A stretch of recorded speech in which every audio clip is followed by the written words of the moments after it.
नमस्कार. या शैक्षणिक साहित्याचे सखोल विश्लेषण करण्यासाठी आपण इथे आलो आहोत. आज आपण शालेय व्यवस्थापनाकडे एका अगदी वेगळ्या दृष्टिकोनातून पाहणार आहोत. बघा, शाळा म्हणजे केवळ एक साचा किंवा काही नियमांची यादी नसते, तर ती एक जिवंत आणि सतत कार्यरत असणारी परिसंस्था म्हणजेच इकोसिस्टीम असते. या सखोल स्पष्टीकरणात आपण मूळ माहितीवर आधारित अत्यंत अचूक आणि महत्त्वाच्या मुद्द्यांवर लक्ष केंद्रित करणार आहोत. एक यशस्वी शाळा नक्की कशी चालते यामागील गुंतागुंतीचं विज्ञान आपण अगदी साध्या, सोप्या आणि रंजक पद्धतीने समजून घेणार आहोत. चला तर मग या विषयात थोडे सखोल जाऊया. आता शालेय व्यवस्थापनाचा हा मोठा विषय समजून घेणं सोपं जावं म्हणून आपण याला 3 मुख्य आणि एकमेकांशी जोडलेल्या भागांत विभागला आहे. पहिला भाग म्हणजे सुकाणू, ज्याला आपण नेतृत्व म्हणतो. दुसरा भाग आहे इंजिन, म्हणजेच शिक्षकांचा व्यावसायिक विकास. आणि तिसरा भाग म्हणजे होकायंत्र, जे कामाचं मूल्यमापन करतं.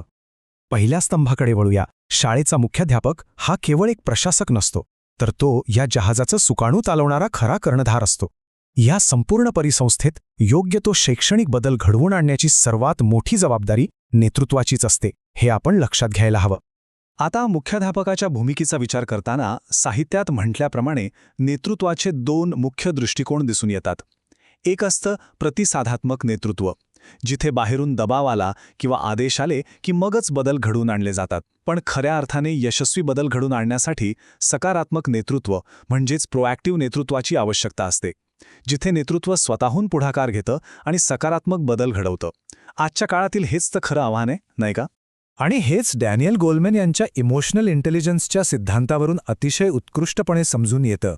बघा, सहभागाधिष्ठित नेतृत्व म्हणजे केवळ आपला अधिकार गाजवणं नाही, तर स्वतःच्या भावना ओळखणं, त्यांचं योग्य व्यवस्थापन करणं, शिक्षकांच्या आणि विद्यार्थ्यांच्या भावना समजून घेणं आणि त्यांच्याशी विधायक संबंध निर्माण करणं होय. एका चांगल्या नेतृत्वासाठी बौद्धिक क्षमतेइतकाच किंबहुना त्याहूनही अधिक वाटा भावनिक परिपक्वतेचा असतो, हे यातून अगदी अचूकपणे सिद्ध होतं. आता आपण दुसऱ्या महत्त्वाच्या भागाकडे वळूया, जे आहे आपल्या शाळेचं मुख्य इंजिन म्हणजेच आपले शिक्षक. जर मुख्याध्यापक सुकाणू असेल तर शाळेची आणि विद्यार्थ्यांची गुणवत्ता पुढे नेणारे इंजिन नक्कीच आपले शिक्षक असतात. इथे शिक्षकी पेशाकडे पाहण्याचा एक खूप महत्त्वाचा दृष्टिकोन स्पष्ट होतो. अध्यापन हा केवळ पोटापाण्याचा उद्योग किंवा फक्त एक नोकरी नाहीये, तो एक व्यवसाय म्हणजेच प्रोफेशन आहे. एका डॉक्टर किंवा वकिलाच्या कामाइतकाच तो महत्त्वाचा आहे, कारण या व्यवसायात एका विशिष्ट ज्ञानाची, कामातील स्वायत्तेची आणि सर्वात महत्त्वाचं म्हणजे विद्यार्थ्यांप्रती असलेल्या उत्तरदायित्वाची म्हणजेच मोठ्या जबाबदारीची नितांत गरज असते. म्हणूनच तर शिक्षकांचा व्यावसायिक विकास हा निरंतर चालणारा प्रवास असायला हवा. यातला सर्वात महत्त्वाचा आणि अचूक मुद्दा असा आहे की एल. शुल्मन यांच्या मते शिक्षकाचा विकास हा केवळ विषय माहीत असण्यापुरता मर्यादित नसतो. शिक्षकाला आपण शिकवत असलेल्या विषयाचं ज्ञान तर हवंच, पण तो विषय विद्यार्थ्यांपर्यंत नक्की कसा पोहोचवायचा याचं अध्यापन संबंधित ज्ञान आणि सर्वात महत्त्वाचं म्हणजे आधुनिक अध्यापनशास्त्राचं ज्ञान असणं अत्यंत गरजेचं आहे. केवळ माहिती असणं आणि ती प्रभावीपणे शिकवता येणं ह्यात खूप मोठा फरक आहे, हे आपल्या सर्वांनाच माहीत आहे. पण प्रत्यक्ष वास्तवाकडे नजर टाकली तर काय दिसतं? मूळ साहित्यात अगदी स्पष्टपणे नमूद केलं आहे की आजकाल आयोजित केले जाणारे शिक्षकांचे प्रशिक्षण किंवा विकास कार्यक्रम बऱ्याचदा खूप निराशाजनक असतात. ते वरून खाली लादलेले असतात आणि शिक्षकांच्या दैनंदिन अडचणींशी त्यांचा थेट काहीच संबंध नसतो.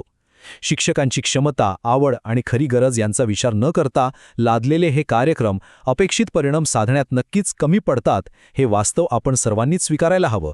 आपण सुकाणू पाहिलं आणि इंजिनही समजून घेतलं, पण इंजिनाला योग्य दिशेने नेण्यासाठी एका होकायंत्राची गरज असतेच ना. आणि शालेय परिसंस्थेत हे होकायंत्र म्हणजे दुसरं तिसरं काही नसून शिक्षकांच्या कार्याचं मूल्यमापन आहे. आता मूल्यमापनाच्या तांत्रिक बाबींकडे वळण्यापूर्वी या एका वाक्यावर आपण थोडा विचार करूया. काम करणारी व्यक्ती समजून घेतल्याशिवाय तिच्या कामाचं आकलन होऊ शकत नाही. खरंच किती सखोल विचार आहे हा. जोपर्यंत आपण एका शिक्षकाला, त्याच्या क्षमतांना आणि त्याच्या आजूबाजूच्या पूर्ण परिस्थितीला समजून घेत नाही, तोपर्यंत त्याने केलेल्या कामाचं खऱ्या अर्थाने मूल्यमापन होऊच शकत नाही. तरीही आपण नेहमी पाहतो की जेव्हा जेव्हा शाळेत मूल्यमापन किंवा अप्रेझल हा शब्द उच्चारला जातो, तेव्हा एक प्रकारचं तणावाचं वातावरण निर्माण होतं. बऱ्याचदा यामुळे मुख्याध्यापक आणि शिक्षक यांच्यात मोठी दरी निर्माण होते. असं का बरं होतं याचा विचार करणं खूप गरजेचं आहे. यावर उपाय शोधताना शिक्षकांच्या मूल्यमापनाचे 3 मुख्य दृष्टिकोन साहित्यात दिले आहेत. पहिला, कर्ता उन्मुख, जिथे लक्ष शिक्षकाच्या व्यक्तिमत्वावर आणि गुणांवर असतं, म्हणजेच अध्यापक कसा आहे. दुसरा, वर्तन उन्मुख, जिथे शिक्षक वर्गात कसं शिकवतो यावर लक्ष केंद्रित असतं, म्हणजेच अध्यापक काय करतो. आणि तिसरा, फलित उन्मुख, जिथे विद्यार्थ्यांचे यश आणि निकालांवर लक्ष असतं, म्हणजेच अध्यापकाच्या कार्यातून प्रत्यक्ष काय साध्य झालं. हे तिन्ही दृष्टिकोन एकत्र आल्यासच ते मूल्यमापन खऱ्या अर्थाने पूर्ण होतं. मूल्यमापनातला हा तणाव कमी करण्याचा एक खूप महत्त्वाचा मार्ग इथे मिळतो. तो म्हणजे आपण केवळ वर्षाच्या शेवटी केल्या जाणाऱ्या निर्णयात्मक मूल्यमापनावर म्हणजेच समेटिव्ह इव्हॅल्युएशनवर अवलंबून राहायला नको. त्याऐवजी सातत्याने चालणाऱ्या सकारात्मक मूल्यमापनावर म्हणजेच फॉर्मेटिव्ह इव्हॅल्युएशनवर भर द्यायला हवा. बघा, सकारात्मक मूल्यमापन हे चुका शोधण्यासाठी नाही तर शिक्षकांना सुधारण्यासाठी योग्य तो फीडबॅक देण्यासाठी असतं. हे एक प्रगतीचं साधन आहे, केवळ निकालाचं पत्रक नाही. मुळात अध्यापन ही एक अत्यंत गुंतागुंतीची प्रक्रिया आहे, हे कोणीच नाकारू शकत नाही.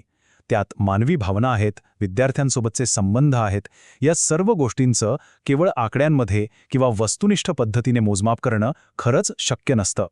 जेव्हा मूल्यमापनात केवळ आकडेवारीला महत्त्व दिलं जातं आणि खऱ्या अर्थाकडे म्हणजेच इंटरप्रिटेशनकडे दुर्लक्ष होतं, तेव्हा साहजिकच शिक्षक बचावात्मक भूमिका घेतात आणि संपूर्ण प्रक्रियेत नाहक तणाव निर्माण होतो.